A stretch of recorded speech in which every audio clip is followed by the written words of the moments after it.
Trial of the Sun Queen by Nisha J. Tooley. This one came very highly recommended, and I'm just let down by the experience. I'm not sure if I'm going to be continuing this series. Truth is, if I didn't have such a queue of books that I'm really excited about at the moment, I might actually finish it because I am curious about what happens, and it was a pretty easy read. And when I picked it up from the library, I also picked up the second one, Rule of the Aurora King. Let's get into my thoughts. It felt cheesy to me. The first person point of view, not something I have a preference on, not something I'm ever against, but I felt like in her head, everything was being said to us so straightforward. And I'm not one of those readers who's a stickler about show, don't tell. I think a good mix is important. If it's too much show and no tell, I'm like, give me something to grab onto. But I felt like this in her head, everything was just so tell, tell, tell. That experience of reading to me felt like when you're watching a show on Netflix and you've also have your phone in front of you and the show has been made to where they know that you're not fully paying attention and you've got your phone in front of you.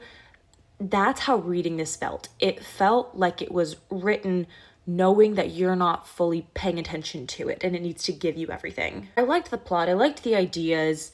I liked lore. It felt fresh. I liked her character growth and how going through this whole situation, she realized what is most important to her. I thought that was very true to the character. There's also a cliffhanger at the end that I didn't feel was super well set up. I won't spoil it, but she has a secret and it kind of alludes to the fact throughout the book that she has a secret. But because you're in her head the entire time, and yes, she is an unreliable narrator, but with how we're in her head the whole time, I don't feel that there was ever a strong enough clue that she has a secret and is hiding it. When it's revealed at the end that she does have a secret, I just didn't feel like the setup to that was good enough. There's also a challenge with writing a setup book where you want to make it enough of a standalone book where the reader is satisfied with that, but enough of a cliffhanger that they're going to need to come back for the second. And I don't feel like this one did that. I feel like it felt like the first half of a book. It didn't feel like a standalone book for me because it was so setup driven. I feel as the reader, there needs to be enough of a balance between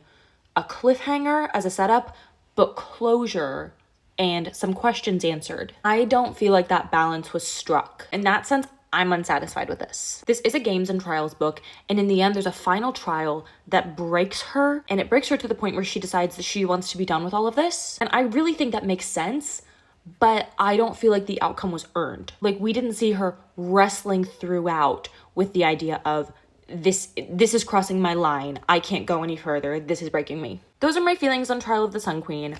I might finish up with Rule of the Aurora King. I'm gonna sit with it for about a week or so and see. I need to do my Quicksilver reread before I start Brimstone. In terms of intro to romantasy, I feel like this could be a good start because of how spelled out everything is. There is a good amount of setup in lore for future books that you don't need to totally understand to get this one, but I'll keep you updated. This could be a series I don't finish.